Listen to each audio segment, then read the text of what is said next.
I actually decided a couple weeks ago not to review the Apple Watch. Yet.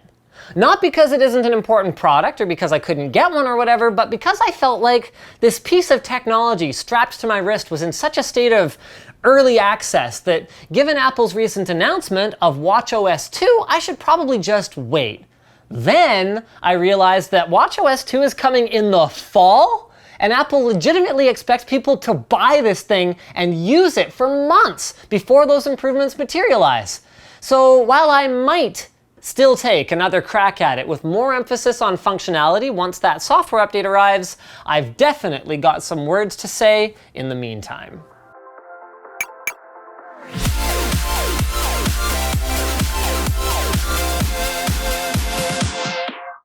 Corsair delivers real mech, oh, here I have one. Ha! Real mech or nothing with their new Strafe mechanical keyboard featuring genuine German-made Cherry MX key switches.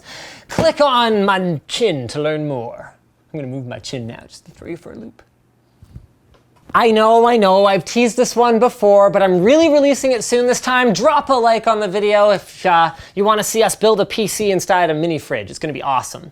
For today though, the Apple Watch. It's available in an umpteen bajillion different models. So let's start with some of the things that differ between them. You can get a 38mm or 42mm face to suit your wrist size, a $350 to $17,000 price tag to suit your wallet size, a variety of construction materials ranging from aluminum with Ion X glass on the sport models to stainless or gold with sapphire crystal glass on the more premium ones, and enough strap options to choke a horse, ranging from plastic to leather to stainless steel. Then there's the similarities. There are body sensors on the bottom of all models. In fact, the hardware is identical, down to a mere 8 GB of onboard storage. Actually, kind of funny if you think about it.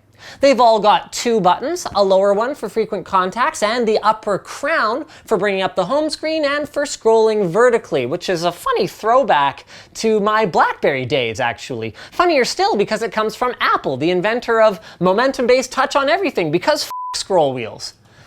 Anyway though, I picked up a 38mm Apple Watch non-sport, non-edition with a Milanese loop band because I thought it looked kind of cool. So some of my comments will be specific to this SKU, but most of my feedback will be general observations about Apple's first wearable. That is to say, if you don't count tricked out iPod Nanos. The fit and finish of the Apple Watch isn't perfect. My crown button is a little spongier than it should be, especially when you gotta double tap it sometimes, but overall, I would say it's outstanding. It's worlds better than the Moto 360, the shining hope for Android Wear enthusiasts who wanted a really premium feeling option, and it makes the LG G Watch R, still my personal favorite smartwatch, feel like a geeky gadget rather than a piece of jewelry, particularly because of its plastic screen. And you know what? Maybe that's the point here, isn't it? If we evaluate the Apple Watch as a smart, wrist-mounted wearable, a category that it appears to be trying to invent in spite of arriving somewhat late to the party, it falls short of the functionality delivered by smaller companies months or even years ago. And if we evaluate it as a watch, you know, a timepiece, then I don't know about you, but the fact that I can't check the time with a discreet glance at my arm when cornered by a talkative neighbor or during an unsatisfactory sexual encounter where I'm on the bottom without it being extremely obvious that I'm bored is simply unacceptable. I mean, sure, it can be woken a number of ways by gesturing, double tapping, or pressing the crown, but if a real watch company released a watch that required any of that kind of to find out what time it is, we'd laugh them out of town. Which doesn't mean that it's all bad. It's a very forward-thinking product, and I'll say more on that later, but for now, navigation with subtle vibes when turns are coming up is solid. The wireless charger is a nice, finally Apple inclusion. The ability to set the watch FaceTime a few minutes ahead felt like they really designed this product for me personally. Phone conversations are surprisingly easy to hold with the on-watch speaker and microphone with FaceTime support coming, and the 272 by 340 pixel Oled Display, a first for Apple, is very sharp with Retina class pixel density and super high contrast, making it easy to read in pretty much any condition and easy to forget where the LCD ends and the border begins. Gorgeous. It's just too bad that the battery life sucks the big one. Without enabling power reserve, which lasts a very long time but turns off literally all functionality other than pressing a button to show the time, the Apple Watch couldn't even make it past lunch on the second day, both times I forgot to charge it. And this is with what I would consider very moderate use. There are just so many compromises in this product that all come back to battery, gesturing to turn on the screen, no always listening, "Hey Siri," the lightning fast display timeout when I pause to think for a second while using it, the fact that the watch only buzzes and avoids turning on the display at all to show incoming notifications. I mean, that last one is what iOS lorded over Android for so long. Apple knew that that was important years ago, but simply couldn't overcome the engineering challenges, or at least not in a way that wouldn't force them to compromise on the design or vision for this product to make that a reality. Because that's what happened here. Just like those early flash-based iPods that held like 50 songs and seemed like a pathetic replacement for the hard drive-based models that held thousands, Apple is making moves 6 steps ahead of their opponents. They could have pulled out Wi-Fi or reduced the performance of the Apple Watch's SoC to make it a more sensible and well-rounded product today, but instead they've set the internal goal of what a smartwatch should be, a computer on the wrist, and now they're just playing a waiting game until the product they want can actually be manufactured.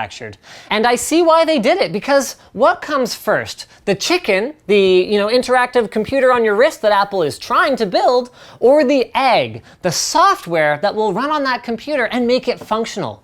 Either one of them is useless without the other, and Apple can't sit and wait forever while developers only work on, Android Wear or Pebble stuff. So they launched what is essentially a development kit, a product that can be coded for, that's functionally the same as what's coming, and that allows Apple to collect valuable customer feedback like, hey, it shouldn't take 2 touches to dismiss a notification. Hey, being able to interact with Hangouts or Gmail messages in addition to iMessage would be cool. Hey, starting navigation with Siri shouldn't require me to touch the device, which is super inconvenient when I'm on a motorcycle. Hey, this thing is useless as a music remote, one of the only things I do with my smartwatch, until it defaults to music control on wake when I'm playing music and supports third-party media apps like Sonos and Play Music.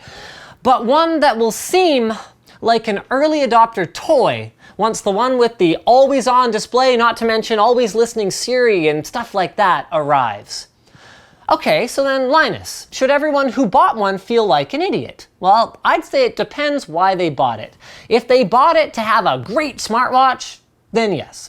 If they bought it as a fitness tracker, especially the one I got that's telling me I'm progressing in my walking workout when I'm sitting writing this review and slips off from sweat when I play badminton, then yes. If they bought it as a fashion accessory that looks good, shockingly on both men and women with the same design, way to go Apple, and that, like white earbuds in the 2000s, tells the people around them how hip and cool they are, then I guess not. I mean, I've seen firsthand it's a killer conversation starter, and not just with my fellow geeks like my other smartwatches. So the answer to that one then is that the value is in the eye of the beholder. And while many will find better bang for the buck in a $20 sport watch, the Apple Watch delivers, at the very least, an unassailably better value proposition than like a high-fashion pair of shoes or something. They'll both be simply dreadful, and you won't want to be seen in public with them in a year, but at least the Apple Watch will do something in the meantime.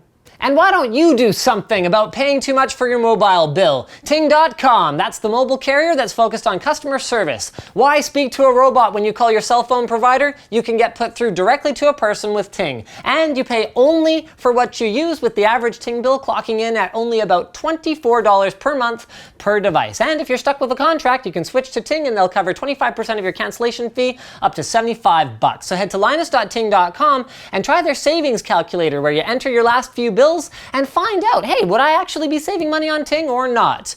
Don't take my word for it. Do that. And also, if you use our link, you get $25 in service credit or towards a new device. So that's a nice little bonus as well.